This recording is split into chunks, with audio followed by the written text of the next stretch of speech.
Hello, my friends. This is Ana Saravia.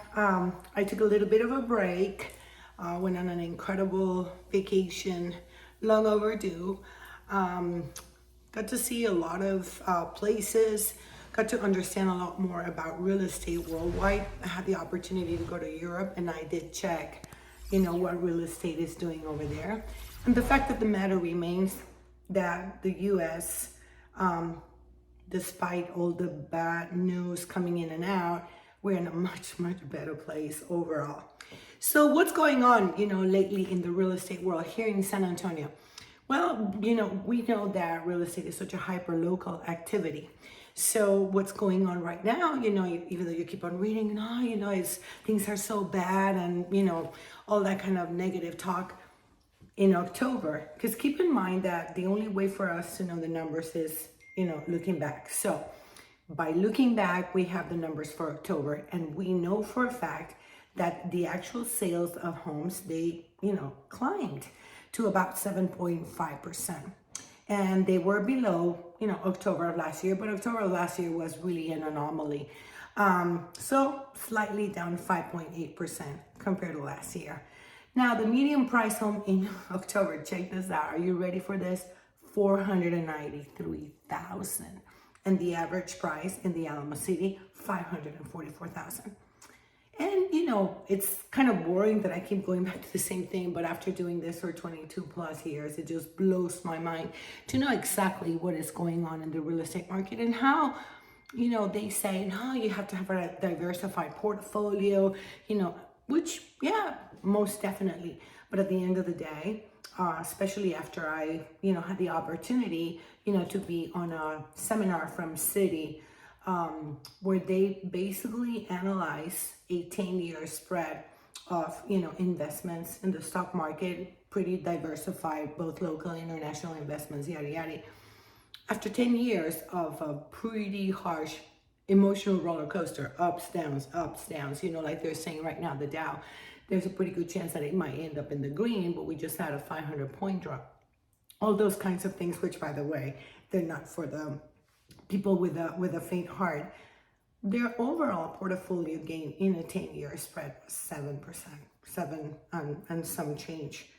So that got me thinking, when they say wait to buy real estate, this very, well-known proverb says, no, buy real estate and wait.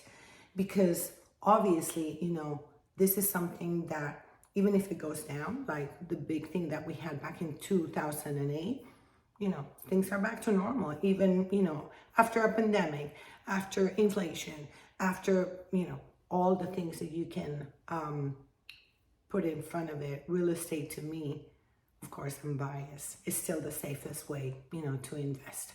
So what are we looking forward for next year? Well, what everybody is saying is that rates, and they have started coming down slightly, but there's something I have here that I wanted to show everybody.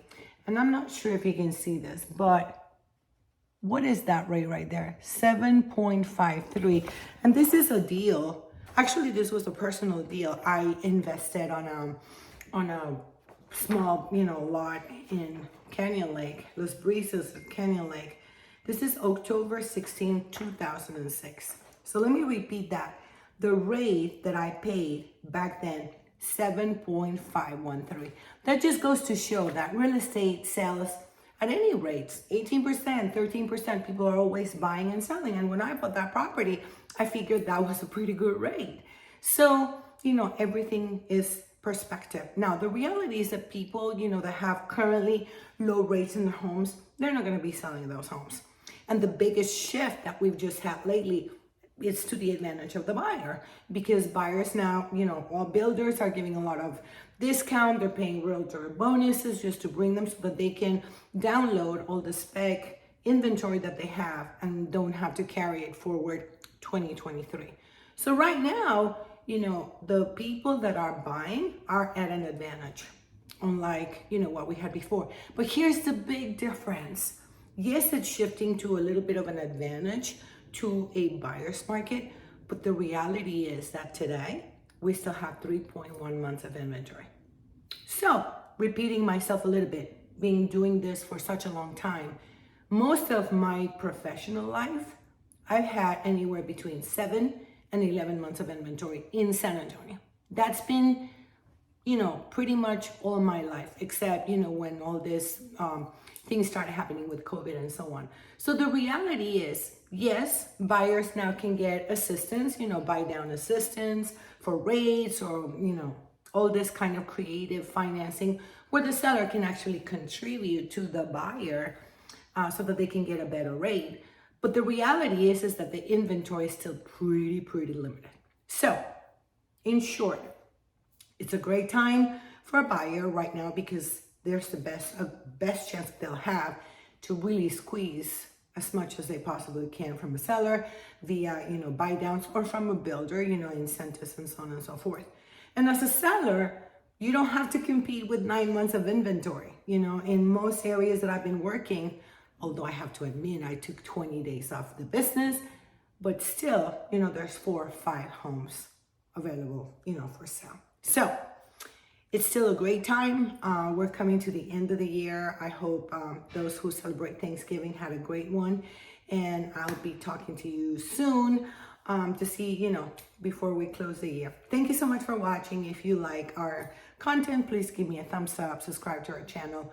We love to, get comments, and we're looking forward, basically changing a little bit the dynamic of the content that we create. I'm going to be interviewing some builders, different things, and I look forward a great 2023. Thank you so much for watching.